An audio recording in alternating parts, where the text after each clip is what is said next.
दोस्तों, share market की पाठशाला में आप सभी का तहे दिल से स्वागत है।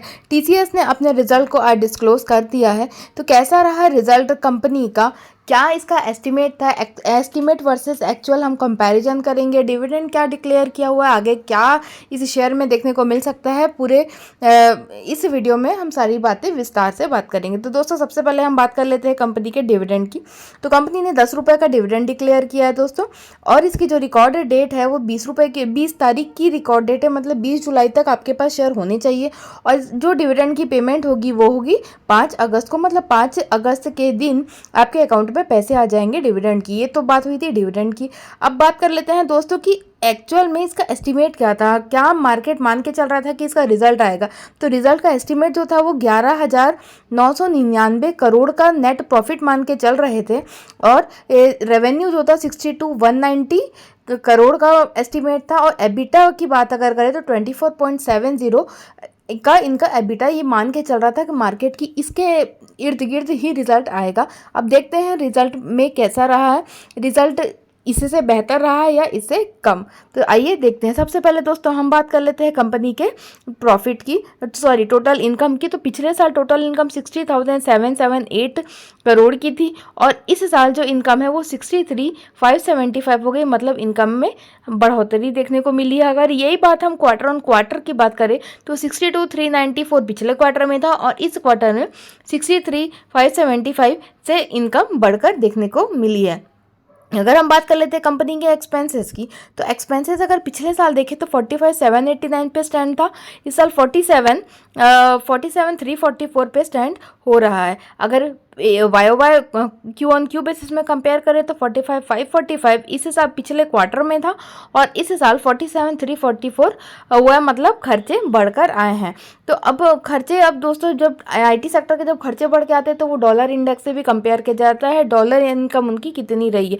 तो आगे हम सब देखेंगे क्या रहा है। अब आगे हम सीधे अगर आते हैं इनके नेट प्रॉफिट में दोस्तों, तो नेट प्रॉफिट अगर पिछले साल का देखें तो 11,120 करोड़ का पिछले साल का प्रॉफिट था, और इस साल 12,105 का नेट प्रॉफिट कंपनी का होते हुए देखने को मिला, जो कि पिछले क्वार्टर में 12,502 था, और इस क्वार्टर में 12,102 था। मतलब वाई बेसिस में जाए तो इंक्रीज होके आ रहा है, लेकिन क्यू ऑन क्यू बेसिस में जाए तो हल्का सा डिक्लाइन देखने को मिल रहा है। अब हम देख लेते हैं कि इसका प्रॉफिट का एस्टिमेट हमने क्या किया था। यहाँ इनको प्रॉफिट इस साल हो रहा है 12,105 का, जबकि इसका एस्टिमेट जो दोस्तों निकल कर आया था वो एस्टिमेट था 11,999 का, मतलब एस्टिमेट से बहुत अच्छा रिजल्ट आता हुआ देखने को मिल रहा है। बस यही चाहिए होता है दोस्तों मार्केट को। एस्टिमेट अगर आप देखेंगे ना एस्टिमेट के टीवी में वगैरह में, तो टीवी में भी यही बोलते हैं कि एस्टिमेट से अच्छा हमारे अनुमान के मुताबिक रहा, हमारे अनुमान से कम रहा, अनुमान से बेहतर रहा, वही तो ये अनुमान से थोड़ा बेहतर रिजल्ट आता हुआ देखने को मिला है। भले ही कि पिछले क्वार्टर में डिक्लाइन देखने को मिला, लेकिन ये मार्केट मान के ही चल रहा है कि इस बार एंटायर आईटी पैक में पिछले क्वार्टर से इस क्वार्टर में डिक्लाइन हल्का सा देखने को मिलेगा ही मिलेगा।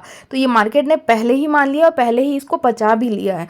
तो अब नेक्स्ट हम आते हैं ये कंपनी के जो ईपीएस है। तो ईपीएस अभी जो स्टैंड हो रहा है वो है 30, पिछले बार जो था वो 34.37 पे स्टैंड था, इस बार ईपीएस घट गया है 33.28 पे, मतलब ओवरऑल अच्छा रिजल्ट माना जाएगा एस्टिमेट के बेसिस पे।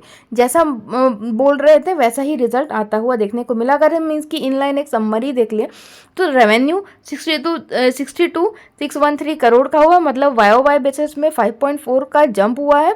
और वाई अभी कांस्टेंट करेंसी, ये बहुत मैटर करता है, ये +4.4 मतलब ये बढ़कर आई है वाई बेसिस में, ये एक पॉजिटिव है।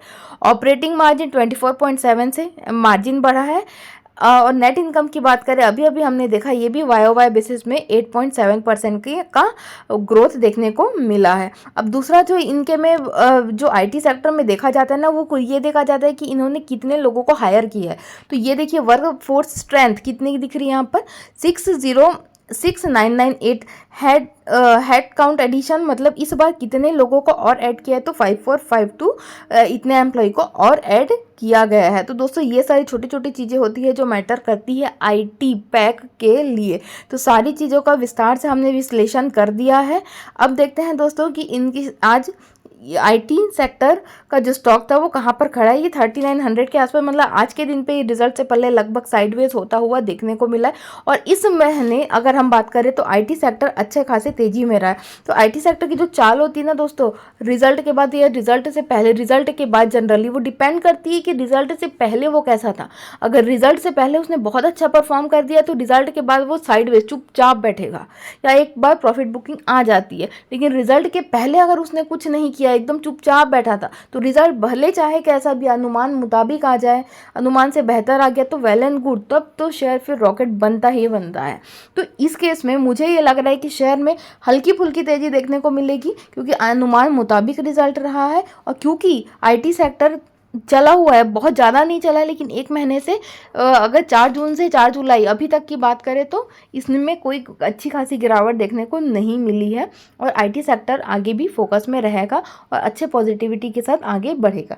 तो अब तक अभी के लिए फ़िलहाल इतना ही। आगे की तमाम जानकारी के लिए बने रहिएगा मेरे चैनल में। तब तक के लिए धन्यवाद।